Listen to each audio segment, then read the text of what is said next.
From the Hype HQ studio in Chicago, Illinois, it's Startup Hype Man, the podcast. Hello, everyone. My name is Raj Nation, and I am the founder of Startup Hype Man.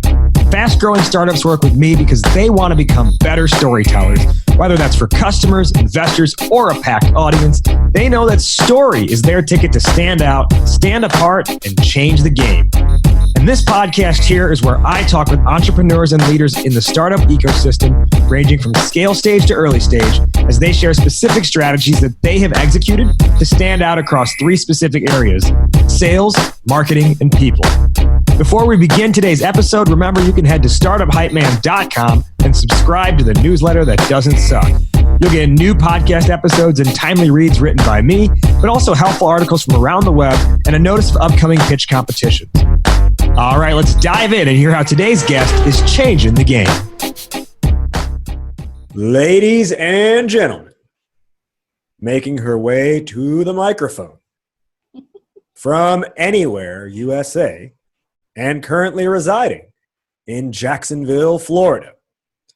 She is the co-founder of SDRDefenders and sales developer at Emtrain. Please welcome Nikki Ivey. That's incredible. Thank you so much. That is hands down the best introduction I've ever gotten. So thank you. Yeah, I'm super excited to be here. I'm excited to have you. I always joke because people tend to have some kind of reaction like that. And I'm like, okay, just take this snip, put it on your phone, and just anytime you walk into a room, just hit the play button. Either that, or I think for me, it needs to be my wake up alarm in the morning. Like if I'm feeling like, I don't know if I want to get out of bed today, that's the thing that's going to make me get up. Okay, when we get this episode edited, I will be sure to have my media coordinator cut out just that section for you so you have it as an audio file you can save to your phone. Perfect. All right, ladies and gentlemen. So she is Nikki Ivey, as I mentioned, co-founder of SDRDefenders. What is SDRDefenders? Well, it is a group of revenue professionals on a mission to transform the way organizations think about talent and elevate the role of an SDR. So instead of treating them like crap, maybe they get treated like an actually important role in the company. SDRDefenders is also dedicated to making the sales profession, more inclusive. Nikki is also a sales developer at Emtrain, which is an AI-powered workplace culture and training platform, helping organizations meaningfully impact the way employees experience ethics, respect, and inclusion at work. Our topic today is coaching your champion to gain executive buy-in. Nikki, why is this on your mind? Why is it important to you? It's something that for the first half of my career eluded me. I didn't understand how this impacts a sale, how it impacts a deal. I would think if something went wrong, if they teach this thing, and you and I talked before about me coming out of retail sales, but they teach you if you didn't get the sale, it's, because of one of three things, right? Me, the money, or the machine. And so, the machine being the product. And so I would think, hey, if I couldn't find anything, wrong with those things as far as, where they might have gone wrong in the sales process, what other factors are affecting my ability to get things across the line? And then when I found that, I'd have a champion or, a stakeholder that I had a relationship with, but that so much of my own success depended on that individual being as effective a seller as I am internally. And that's just really unrealistic. And so that's why I thought I needed to start to be more proactive about that. Today, it's critically important because of the folks that I sell into, right? And many of the folks that are listening may be in a similar situation. So I sell into HR professionals, but more specifically, culture leaders, chief diversity officers, and this is a role that notoriously doesn't have the kind of access to budget that they might need to get things over the line. And so most of my conversations revolve around helping those folks get just what we're talking about, helping them get executives bought in, and in my case, right, on some fairly intangible ideas or ideals even when it comes to trying to get things across the line. So I don't believe I'm alone in that. And so hopefully the things we'll talk about today, I can help somebody out. Yeah, I'm really excited to have this conversation because I've done a lot of episodes on this show about different parts of the sales process. And I feel like oftentimes when we think about making the sale, we just think about it in the almost like the silo of directly the person you're talking to. What conversation do you have with them? What questions are you asking them? How do you book next steps? Things like that. But oftentimes, as you kind of highlighted there, there's a collaborative process on their end. And it requires some, to use the title here, it requires some coaching of that person, that point of contact who becomes your champion to be able to take it internally and push through a deal on your behalf. So we're going to dive into that a whole lot more. Before we do, let's take a minute here and just learn a little bit more about Nikki, the person, the legend, the goddess herself. So Nikki, in your introduction, I mentioned you're from Anywhere, USA, because you had previously told me that you're an Army brat. So you've just lived everywhere, probably a dozen different places in your life. I always liked, and you're not the first Army brat I've had on the show. And I'm always curious to know of the different places you have lived throughout your life. Whereas compared to me, I have lived, I grew up 30 minutes away from where I've lived since being an adult. I went to college in the city of Chicago. I live in Chicago now, and I grew up outside Chicago. So I have never really moved around outside of like a couple apartments here and there in different neighborhoods. You've obviously had a much different experience than that. So what do you feel it's taught you about relationship building? I think being the new kid, it sort of sets you up, right? You got two choices, right? And you learn this after maybe your second or third round. You can proactively just wear who you are and try and, suss out your tribe. Or you can decide that that's too scary and live a fairly isolated existence. And, I'm an extrovert. And so that was never even an option for me. It didn't mean that I always was successful. I had very few friends in high school. You'll be surprised to learn that everybody doesn't always like me. No, that is what it taught me, right? It taught me this idea that there is a level to which we underestimate how in control we are of getting relationships, of building relationships. I think a lot of it, as we get older, friendships happen less organically, right? Just because of the environments that we're in and the way that life and experiences change us. But I take that same sort of schoolyard, hey, do you want to be my friend? I like Barbies too. I take that same sort of spirit into building, not just into building relationships in this sort of broad way, but specifically in interpersonal interactions. I'm always looking for little clues as to what people like and trying to find commonality with people, because as we're seeing in the world, something we have to work at. It doesn't always just happen. I think the other dimension of that is growing up on Army bases. The diversity is sort of built in, right? And so any sort of fear or narratives that exist out there about this group or that, because there's so much firsthand exposure to difference, right? And to a bunch of different cultures and ethnicities, very harmoniously in my childhood on these Army bases, not just coexisting, but like being communities together. That was my default. That is what I thought was just the way things are supposed to go. And so in addition to this spirit of, hey, do you like, Ninja Turtles? I like Ninja Turtles too. There was also this non-existent barrier that sometimes cultural differences present for people that I credit to having grown up on Army bases. That's an interesting take, because you talked about there how this idea of like community has just kind of been embedded in you, and SDRDefenders is a community you've created. At the same time, though, and for everyone's backstory, or so everyone has the right backstory, I reached out to Nikki originally because a couple months back I had read a feature on her in Crunchbase about what she was doing with SDRDefenders, and in that article, one of the things you mentioned was how in your professional career in sales, you have almost always been the only Black person on your team, or if not the only Black person, the only Black woman at the very least. And that's such a stark contrast to what you're saying you grew up with. So I understand this next question could easily be an episode in itself. But if we make the effort here to maybe just have it be a one question, one response thing, what kind of, I guess, what was it like initially experiencing that contrast? And did it change your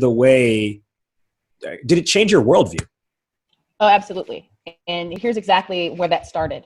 So from about first grade to eighth grade, I lived in the Pacific Northwest, Fort Lewis, Washington, and that is where most of the things that I've described to you come from, right? This idea of these harmonious, cultures melding together, right? The American dream as I see it. And then the summer before my freshman year in high school, we get stationed in Southeast Georgia. And this is at a time when Georgia, their state flag still had the Confederate flag. I didn't know that was a thing. And culturally, it was just very different. There wasn't that harmony. There wasn't that sharing. There were those barriers. And that created in me this sort of urgency that you see in what I'm doing with SDRDefenders, that you hear when I talk about these issues, that led me to work at Emtrain, really. So you're right. It was a stark contrast. It was a culture shock. And I didn't know how else to meet that other than, to call it out and try and, against the odds and against the grain, see what kind of community might be able to come out of that as well. Because I just, for better or for worse, I believe that we're at our best when we do that. And I believe that it is who we can be, although it isn't who we always have been. I think that gives us a good step towards learning about where you do a lot of your sales work now, which is through the company Emtrain. I mentioned in the introduction, it is a workplace culture and training platform helping companies impact the way that their employees experience ethics, respect, and inclusion. But can you give us a little bit more background on just what exactly is Emtrain and more on why you exist?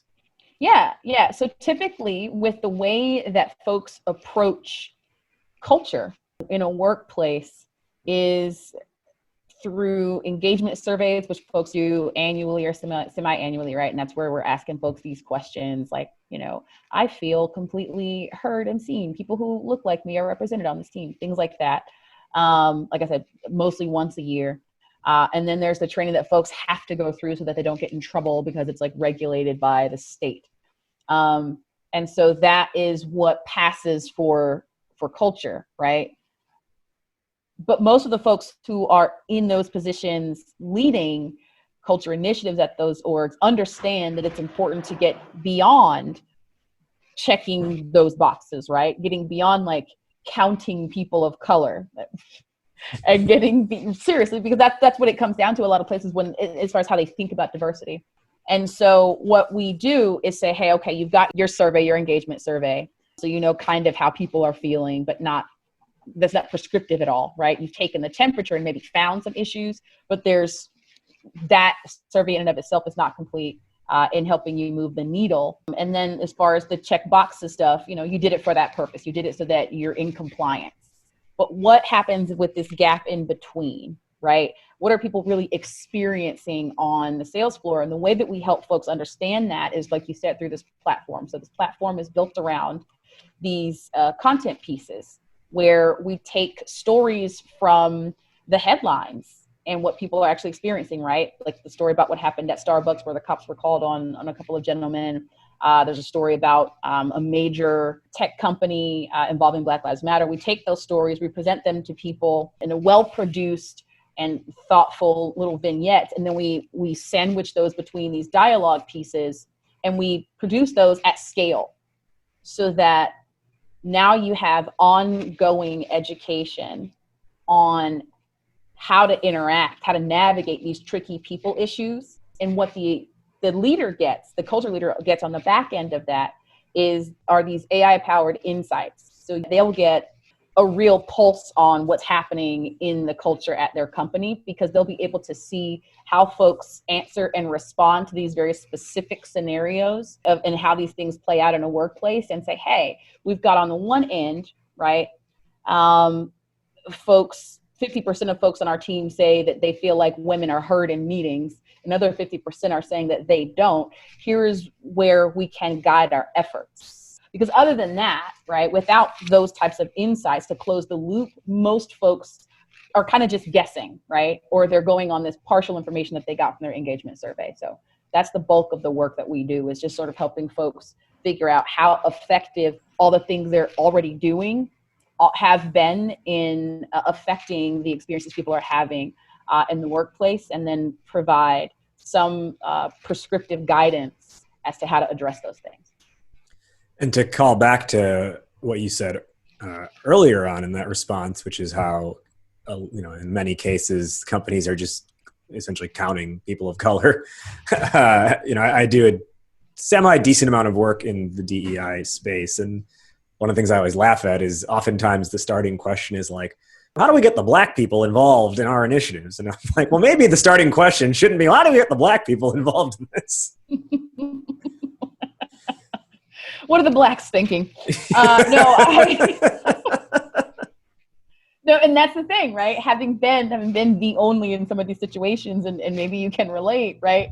Then I end up representing the Blacks. I end up representing like what they think. And in a lot of organizations, that is what's happening. So again, to take it back to, if you're depending on these engagement surveys to make things happen, but you're asking questions to a group of people who are not having the same experience, and where not very many different walks of life are represented, then you're still not really getting an accurate pulse on culture. And yeah. I think what I'm finding as I'm interacting with these folks who lead culture and are in these people leader positions, is that there is a real passion and a real desire to have meaningful, lasting cultural change on in their workforce, in their environments, but they are under resourced when it comes to being able to actually have data and insights to help them get that buy-in that we are going to be talking about today. One other just quick side story I want to share that I think you'll find funny. In a cultural agility workshop that I teach sometimes, and I got this question from my friend Levi, who's been on the show a couple different times in the past. And he's really emerged as a leader in this space in the Chicago area. And he gave me this idea to ask this question, where after we talk about the idea of cultural appropriation, to use like music as an example. And then, the question I'll throw out is like, if appropriation is, borrowing without permission, to boil it down, can someone like Eminem perform, traditionally Black music if he's white? And it's not meant to like push it, it's not meant to spin it in one direction. It's just meant to see like, how do people react to something like that? And what comes to the surface. And one of the times when I asked that, someone was just like, you could see like the gears in their head were starting to like bounce and like explode off the machine. And he was just like, what? I don't know, like permission. Like, who does he ask? Dr. Dre? Okay. So you've given us a good background on Emtrain. Now, our topic today, our main topic, is coaching your champion to gain that executive buy-in. In your experience with Emtrain, first, can you walk us through who is your main point of contact and what are their initiatives, pains, needs, and goals? They are the chief diversity officers and the CHROs. Those are the folks I'm going to first. Often the conversations do involve a learning and development leader, right? Because those are the folks who have to do with installing like training programs, right? And then the other dimension of that is whoever at the organization is handling risk mitigation and compliance, right? So we deal with it in these three sort of dimensions: respect, ethics, and inclusion, and then the leaders thereof.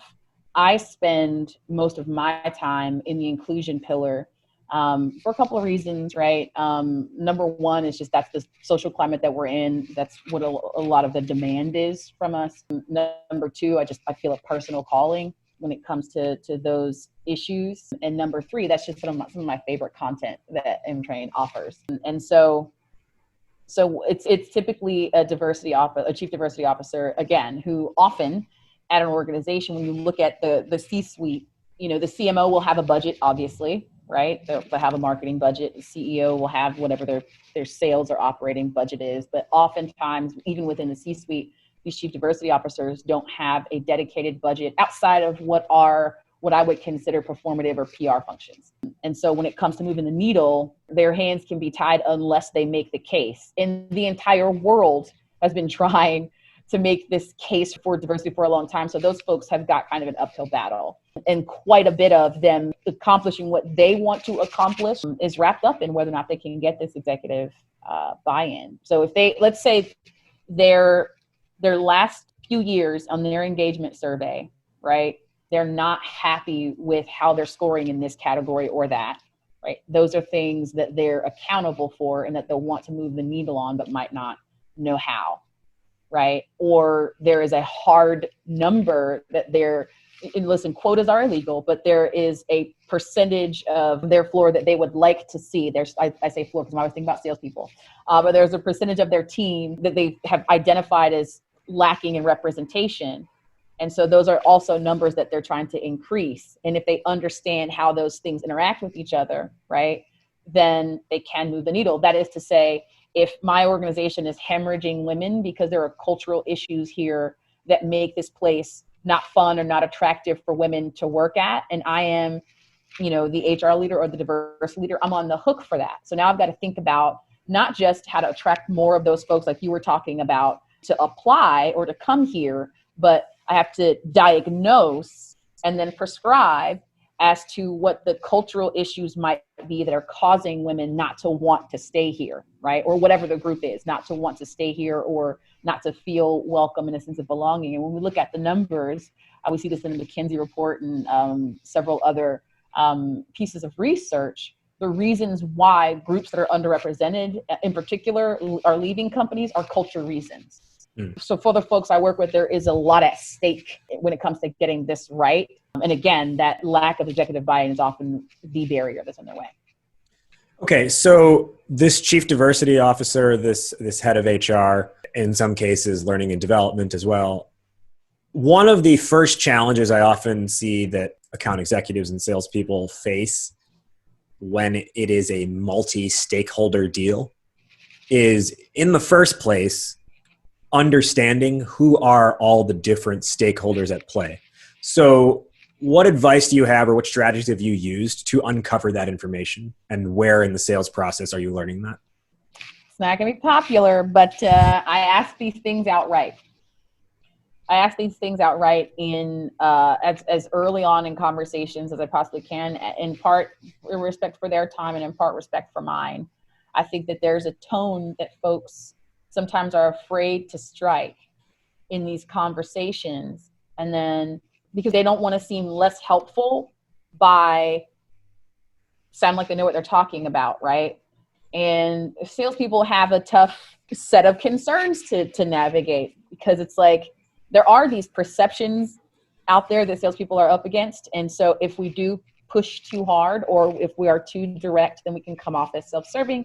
The prospect shuts down and doesn't give us the information that we need. But I even knowing that, I still prefer the direct approach. So it would be something like I'm talking to this culture leader and we've got this common ground, right, that we both care about these issues and want to move the needle.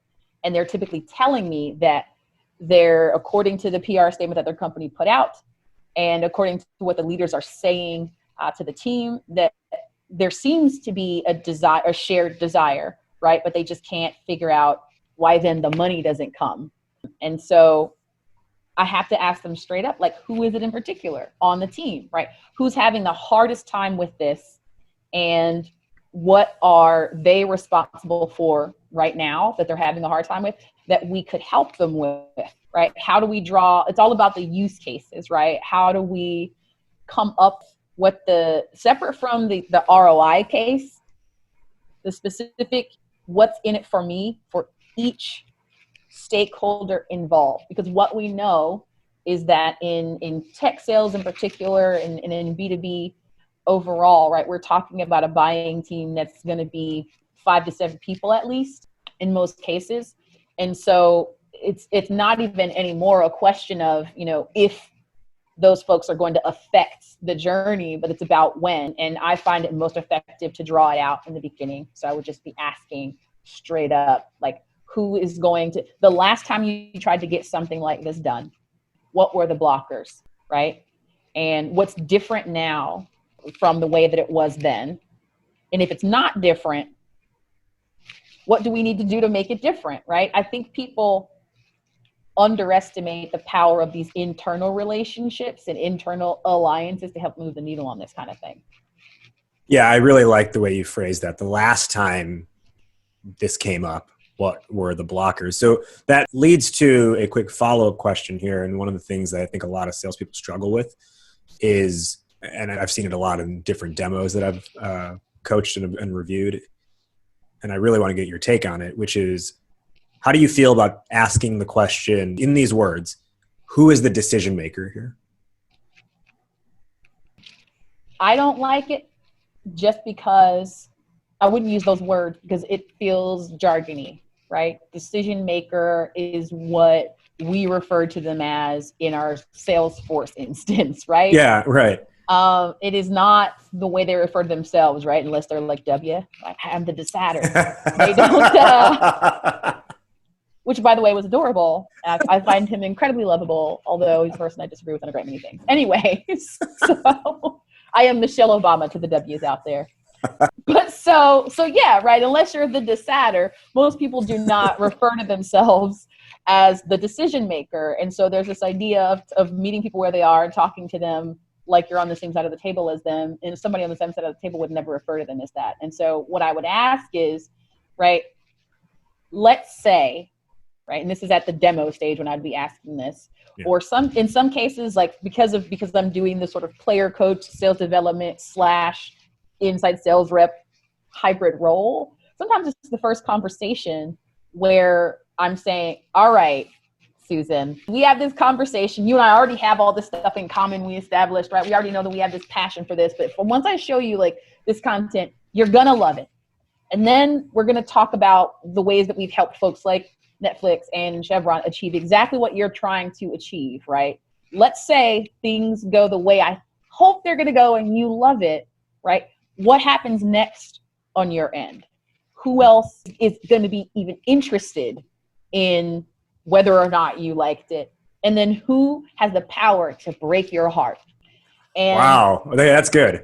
Who has the power to break your heart? I love that.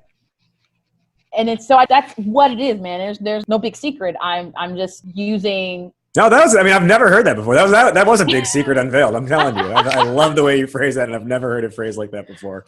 Well, thank you. Yeah, I can't help it. I'm really just talking to people as if they were, people, and not shying away from these little sprinkles, I think, of radical humanism. And I think that works in getting people to be more trusting and then tell you what the blockers are, which is the only way that you can get to this next step of actually bringing in all the other stakeholders without, that is, having to just wait for them to come and tell you, hey, I got to send this to my L&D person wants to look at it, or, legal wants to look at it, all these things. Yeah. And from my perspective, often when I hear the who is the decision maker question, it can't, not always, but I think it runs a high risk of almost being insulting to that person. And again, it's not always, but I do think it can almost be like, okay, well, who's the real person I need to be talking to here? Right. Other ways that I like to ask those kinds of questions is, who else will want to have eyes on this? And then after they've explained that, then doing another follow-up of, okay, so you told me this, and this. Traditionally, or, in past, instances of going through this exercise and selling this product to people like you, they've also had insert, like legal has also gotten involved at this stage. Do you see that happening here? Mm-hmm. And then they're like, Mm-hmm. maybe, right? So you lean on past experiences to say, hey, other companies, this is typically how it works. Is that the case here as well? And then even on top of that, a final question I like to ask is, okay, so now we've said you, this person, and this person, and this person. That seems pretty involved, which is great. Is there anyone we're not thinking of right now who's going to feel left out if we don't include them? And in my belief, like these are the ways to like soften the blow of figuring out this information while also kind of getting them to think about it in a different way. Not just like, what's the line, what's the chain of command, but who are the like ancillary players here who sometimes get involved? And my belief is when you phrase it in that who's going to feel left out terminology, it makes them think about it differently, because you can have your hard stakeholders who have power, but you can also have people who are influential to the decision who don't necessarily have the power, but maybe in the past the purchase hasn't gone as smoothly because their opinion wasn't solicited, or after the product was purchased, they did not buy into it using it because they weren't included beforehand. Right. And when they don't buy in, right, they become a blocker themselves, not just for the deal, but when I'm talking to folks, I'm talking about like, look, if we don't get this person enthusiastic about their use case, then what we put in place and what you're trying to accomplish is going to be in jeopardy. So not for my self-serving, I want to talk to everybody on your team and get my pitch in their ear, but for you, like you've told me that it's important to you to move the needle on this. And so when I was listening to you talk just now, I thought about, this is a place that I really like to tell a story. And just like you talked about, I'm telling the story in like a social proof, voice of the customer kind of way. And I like to add a little color, right? Because it's me. So say something like, okay, can I tell you my biggest fear? My biggest, what I'm afraid of, and it's because it's happened to me before and I have nightmares about it, right? Is like, you love this and you've shown me how, you talked to me about how, it looks like we'd be able to really help you accomplish what you're trying to get done. And then I'm stuck in just following up email land because I'm not hearing back from you. And so that's happened to me before. And then when I finally heard back what this woman had told me, and she was just like you, she's chief diversity officer, is she let me know that the CHRO was the person that needed to sign off on this, and they just didn't see the use case on their end. So that's what I'm afraid of. I need you to talk to me about why that's not going to happen here. And so in the one way, they're kind of selling you now on their ability to get this done in their organization. But it's more than that for me. It's creating this tone of collaboration between me and that person, me telling them a story about what happened before. And so you can do it one of two ways. That's the worst case scenario. Can I tell you my worst fear way? And then the other way is just tell a success story, right? So I was working with, you use one of your best customers' names, right? When I had this conversation, when I was trying to help such and such at Netflix get this done, she mentioned some of the things that you're talking about, right? That, the CHRO just wasn't seeing the bottom line benefit, or the L&D person is super about the technical stuff. And so some of the things that you're gravitating towards won't make sense to them. And so what we did was we created this tailored presentation for the L&D team, and then one for the CHRO that talked about their use cases. And that's how we were able to help them get that done. So based on what you've told me, I think that's our next step. So let's do this. I've got my calendar up. Let's meet, blah, blah, blah. And I'll have those, presentations ready for you. And you and I will go over them. And then you'll be ready for every single question that comes at you, or a hole they try and poke in this, because I really want to help you get this done. So that is how I would handle it on the other end, right? But for me, in either case, I'm telling a story. I am relating to this person, and I am telling them either, from my experience with folks just like them, why it didn't happen, and then how I was able to get it to happen through this collaboration. Yeah, through a real scenario, not a hypothetical, but through an actual lived experience. And what I want everyone listening to really pay attention to in what Nikki just shared is that right there is the coaching of your point of contact.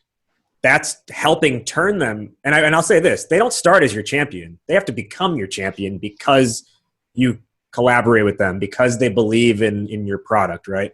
And so assuming that you've done a good job listening to them and explaining how you can help, that turns them into champion. And then what you just said right there is like really that beginning stage of coaching them for how to navigate this internally. And one thing we haven't mentioned yet is just like some different terminology that I think is important here, which is you have your point of contact / champion. Then there is the influencer or influencers. There is the economic buyer, and there is the decision maker. And these are all, internal Salesforce terms, right? Sometimes one person can carry several of those roles. Sometimes those roles can be distributed across 5 different people, 6 different people who each only carry one of those roles. So in this process of learning, hey, who might break the heart, right? So I guess here's what I'm asking. Are you on your end mapping out as you're learning this information up front? Okay. And are you writing down like this person's an influencer? This person makes the decisions. This person is economic buyer. And is any of that found along the way beyond your initial conversation? Oh yeah. I'm looking at the account level. So I work with enterprise accounts. Most of the accounts, the companies, organizations I'll be working with all of them are 1,000 employees or more. Most of them are going to be in that 5,000 to 10,000 employee range. And so from the beginning, I am doing a pretty significant amount of research before I even talk to anybody. And so I likely already know who the other stakeholders will be just based on their title and based on how I've seen these deals get done at other organizations. And what that typically leads me to do next, right, once I figure out who are the players, is I'm starting to consume their content, right? If these folks are at all posting things on LinkedIn, even if they're not like writing things themselves and just sharing articles, I can learn a lot from which like HBR article their L&D person has shared versus their CHRO or even their CEO. And so I try to come to the conversation with some foundational knowledge so that I can be helpful right away and maybe, and demonstrate that I care. So I might say something in that first conversation, like, right, in this who can break your heart conversation. Like I know this is something that such and such is kind of talking about. I saw their post on LinkedIn the other day, but you'll probably be able to give me a little bit more insight on specifically how this affects her and when we should bring her into the conversation. Typically folks with that title come into the conversation, pretty early, but I'd be really curious to hear from you, right? In other, platforms that you guys are evaluating, how involved is she in these conversations? So things like that, or running some kind of recon for that person, right? So if this person tells me in the conversation, it's this person that could break my heart, then I start to really, in the meantime, between this conversation and the next, which I'm definitely getting on the calendar before we got the phone, right? Yeah. Between this conversation and the next. Well, and we'll go to that part next in this conversation here, but yeah, continue. I'm consuming that person's content. And then when I find something that's relevant, I'm shooting it over to my champion, right? Like, hey, I know you said such and such was going to be a blocker. Maybe this is our in. I saw that she was talking about XYZ. Here's where I've seen those two things overlap before. So this is something to think about. Let's make sure we talk about that on our call on Friday. Yeah. Now, that idea of booking the next call, right? So this is where you start to get beyond that initial conversation, and the web must be weaved, where it's not just that you learn these people are involved, but you also can't solely rely on your point of contact, your champion, to just do it all for you and know exactly what to do in all cases. So how are you getting on the other people's radar? It is that content and that social, like we talked about. I've likely already connected the first step. Yeah. In my let me ask that a different way then. Are you only just sending it to your person to say, hey, send this to them? Or are you also connecting with these people on LinkedIn, starting side conversations with them, maybe getting emails out to them personally as well? Yep. So the side conversations are definitely happening. Step one, when I'm prospecting into an account, after that research piece, is to connect with each of the folks I've identified as stakeholders at the organization. So I'm already connected with those folks, meaning that they're getting my content when I post, and I'm able to see what they might respond to there. I'm also, of course, following their company page and seeing what types of things they're talking about at that level. But yes, so social and commenting on. So if I'm talking to the chief diversity officer and the chief diversity officer says, well, the CHRO is going to be the person that blocks this or doesn't see the money case, right? Then that's when I'm interacting with that CHRO, right? Commenting on their LinkedIn posts or sending them things that they might find helpful. And so there is that interaction. But what I'm typically doing is sending some type of initial contact out to that person first. And for me, a lot of the time, it just depends on who responds first between that culture leader and that HR leader proper, right? And the best case scenario is that I reach the HR leader proper and they say, hey, this is something that I know, we're trying to move on, but I'm not as much hands-on with it. Let me introduce you to my chief diversity officer. In which case, obviously, there is no real lift when it comes to executive buy-in because we've got the chief executive of that function already involved at the top. And playing off of that, one of the things I like to do is, and coach teams on as well, is, when they tell you, yes, so-and-so needs to be involved, I will need to talk to them, I'll talk internally with them, is not letting this fall to just they talk internally, you find out after the fact what they talked about internally, or maybe they end up ghosting you. Because that's not having real oversight or control or collaboration with the process. So one of the things I often tell teams is when you start to figure out who these key players are, is offer up to your champion. Okay, so you know what? Why don't we get an email out to that person, just letting them know, and this I should give credit where credit is due. This tactic is inspired by something Devin Reed at Gong has talked about before. Why don't we get an email together just letting so-and-so know that this might come across their desk about a month from now or about 3 weeks from now. They don't have to necessarily do anything about it today, but why don't we just let them know it might be coming through if everything goes well on our side? Because, and some of the terminology I like to use is, let's say it's CFO. I'll be like, does your CFO like getting surprised when it comes to purchase decisions? And they're like, they'll like kind of laugh at that. They're like, no. I'm like, yeah. I mean, I imagine they only like birthday surprises, if even that. A lot of people don't even like birthday surprises. So why don't we like not surprise them and just let them know, hey, this is on the way and you're working on it in the background. They don't have to do anything. We just want to inform them that it's coming. Do you think that would work here? And then you can even offer up to write the email for them. I love that, because here's the thing, right? Even if they say no, you get valuable information about how bought in they are. Yeah. Right. And so I really, really love that approach. It's pretty similar to, just the way that I'm having these conversations with people. And like I said, just taking this sort of direct approach to understanding who is involved and who needs to be involved. That's probably one of my favorite I've heard, but I'm not surprised, right? It's Devin Reed. Yeah, I know. Shout out to Devin, my boy, who just had a little girl, actually. Last one or two questions here before we begin our wrap up. So we've talked a lot about kind of the early and middle stages of the process. Now let's talk about the closing stages. You get to the proposal level. Is this something that you're aiming to do with everyone who's part of that process, like a proposal review together?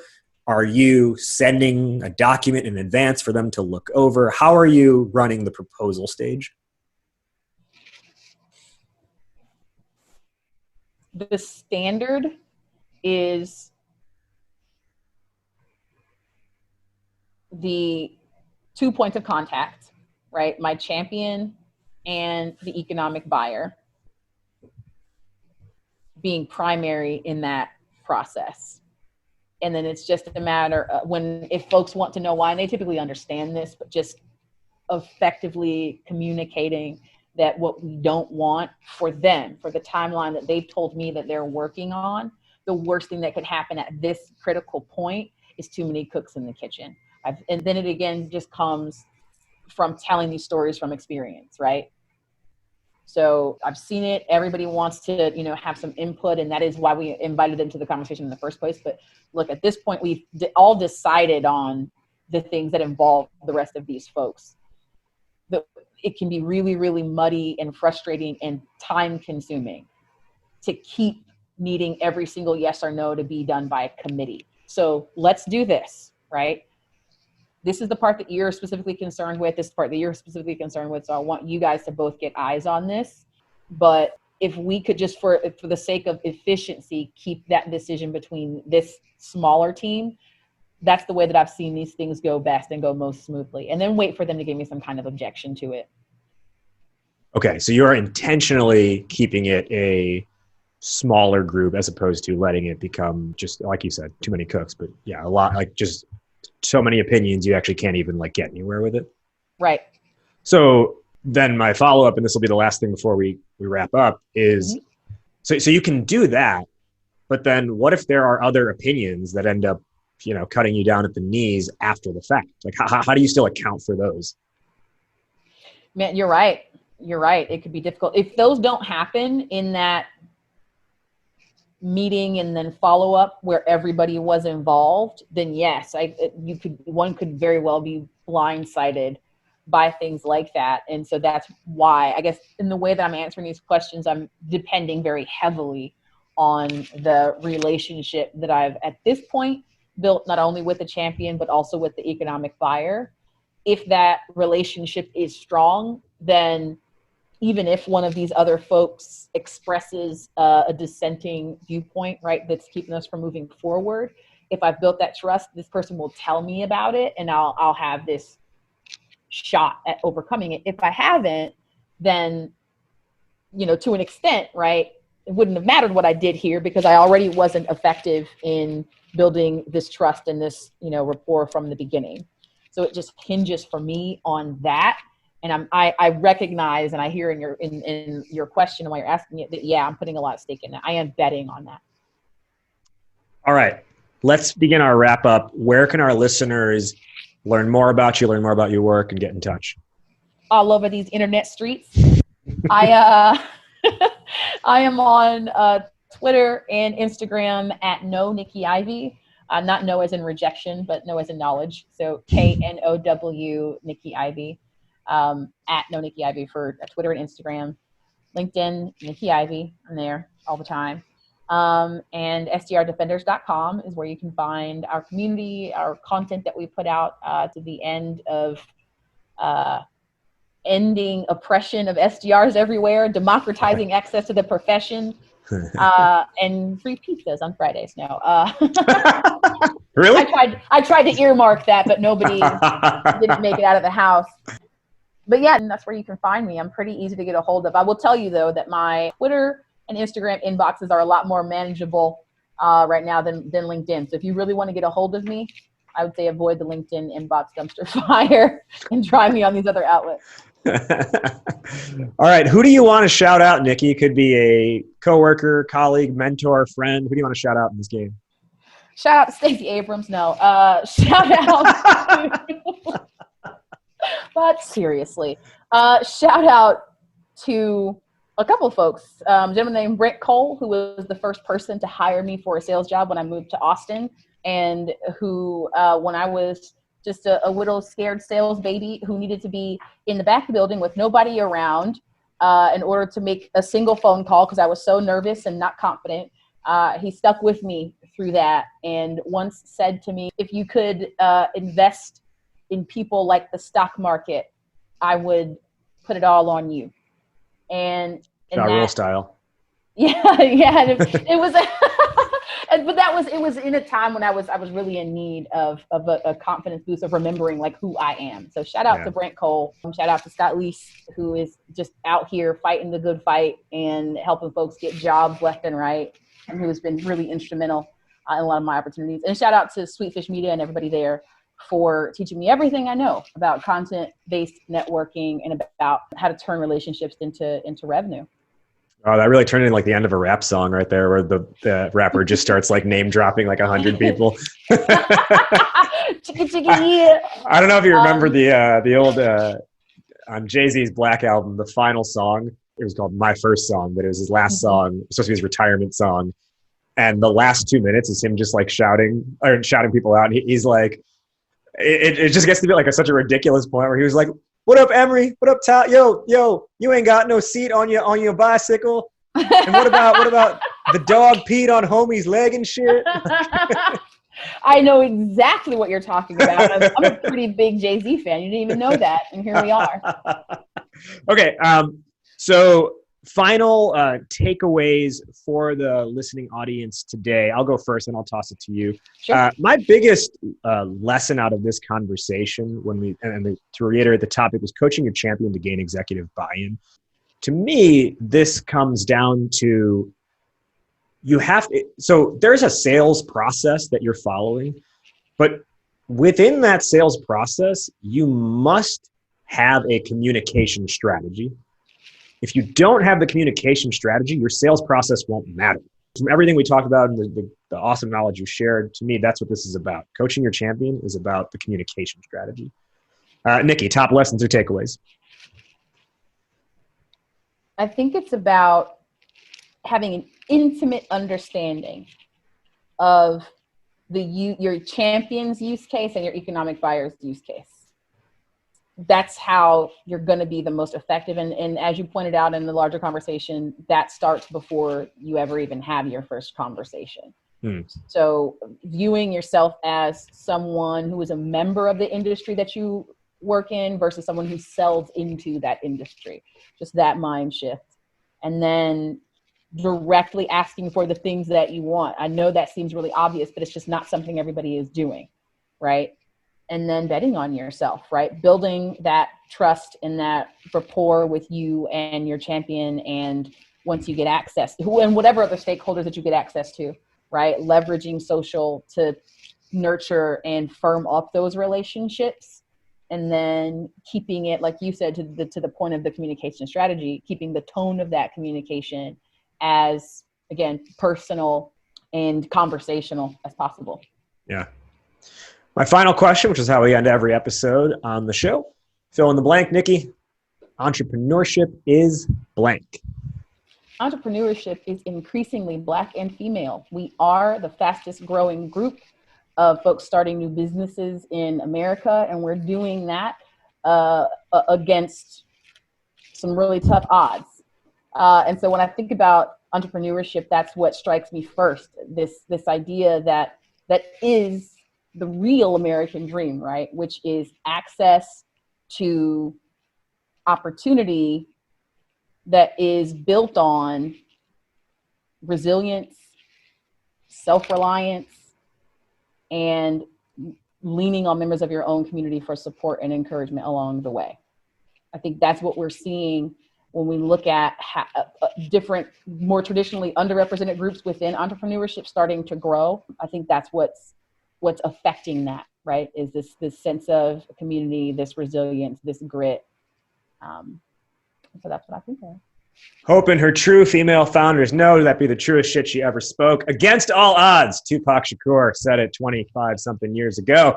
Nikki, thank you so much for joining today on Startup Hype Man, the podcast. This is a wonderful conversation, and I truly appreciate you taking the time. And an early happy birthday. Well, thank you. Thank you so much. This was so much fun. That wraps up today's conversation. Did you like what you heard? Startup Hype Man, the podcast, is available on every major platform, including Apple Podcasts, Spotify, Google Play, and more. So be sure to subscribe on your platform of choice and leave a rating and review. Do you want to be an upcoming guest on the show? Email media@startuphypeman.com with your idea, and my team will review. Our theme song is Change the Game by Jay-Z, all rights owned by Rockefeller and Def Jam Records. And hey, if you want to work together on making your startup story the only one that matters, email me at rajiv@startuphypeman.com. That's RAJIV@startuphypeman.com. Well, that'll do it for today. Thank you for listening. Thank you to today's guests for joining. You have been checking out Startup Hype Man, the podcast. I'll catch you next week. But in the meantime, word up, raise up.